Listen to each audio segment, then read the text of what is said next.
আমাৰ আজি কঠীয়া তুলিছে এইয়া জহা কঠীয়া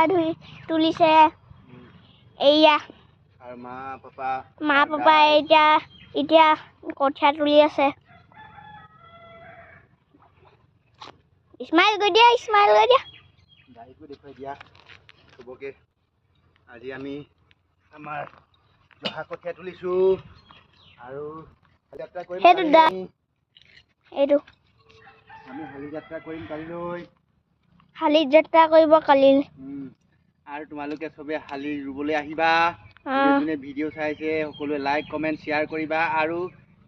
ধান সৰহকৈ হ'বৰ কাৰণে আশীৰ্বাদ কৰিবা আৰু জহা ধান খাবলৈ তোমালোকক সবকে জহা চাউল দিম তোমালোকে আহিবা শিপানী দেউৰী গাঁৱত আমি আমাৰ কঠীয়া তোলাৰ কাৰ্যসূচী ৰূপায়ণ কৰিছোঁ আৰু সেই আজি জহা কঠীয়াৰ প্ৰথম আৰু কালিৰে আমি জহা ধানৰ কঠীয়াৰে আমি হালি ৰুম গতিকে দীপ্যমান দেউৰীয়ে আমাৰ এয়া ভিডিঅ' তুলিছে আৰু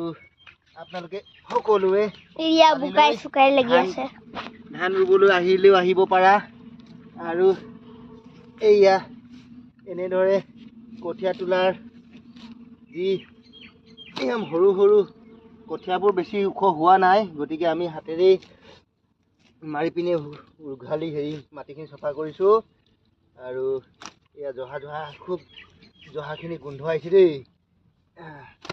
মানে কঠীয়াটো গোন্ধ আহি আছে গতিকে ৰোৱাটো খুব মজাই লাগিব এইটো গোন্ধ জহা গোন্ধ লৈ ৰোৱা মানুহখিনিও খুব ৰোৱনীখিনিও ভাল পাব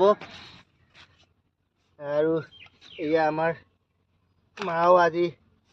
বহুত কঠীয়া তুলিলে এয়া বৰ ৰ'দ আহিছে ৰ'দটো বৰ ভাল হোৱা নাই কিন্তু ৰ'দটোহে ভাল লগা নাই বৰষুণ দিলেতো কোনো কথাই নাছিলে মজাই লাগিলেহেঁতেন বেছিকৈ কিন্তু অৱশ্যে ডাৱৰে ছায়াটো কৰি যায় ঠিক আছে থেংক ইউ বাই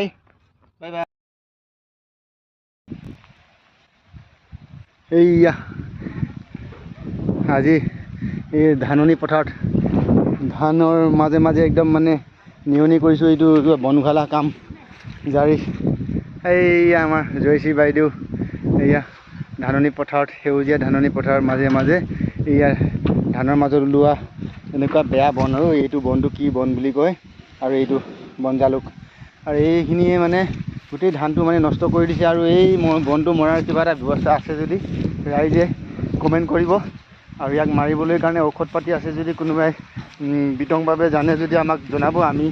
ধান নমৰাকৈ যাতে এই বনটো মৰি যায় এনেকুৱা কিবা ঔষধ আছে যদি কৃপা কৰি পিনে আপোনালোকে আমাক জনাব বুলি আশা কৰিলোঁ আৰু আমি উঘালি বিৰাট কষ্ট হৈ গৈছে আৰু খুব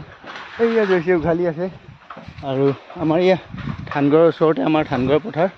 ইয়াত আমাৰ টোটেল 4 বিঘা আছে আৰু এয়া এই 4 বিঘা মাটিত মানে জহা ধান লগাইছোঁ গয়া ধান লগাইছোঁ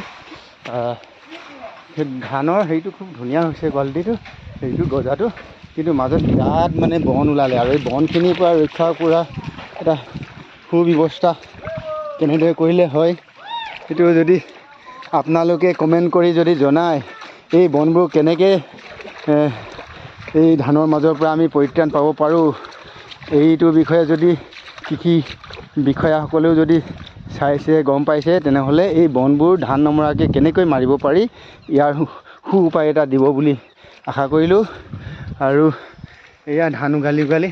বৰষুণৰ অহাৰ কাৰণে অকণমান মোবাইলটো বচাবৰ কাৰণে আহিলোঁ আৰু আকৌ যাম মই এই ঘাঁহ উঘালি আহিছোঁ এতিয়া আকৌ পথাৰলৈ যাম কাৰণ মোবাইলটো বচাব লাগিবতো মোবাইলটো বচাবৰ কাৰণে আহিছোঁ আৰু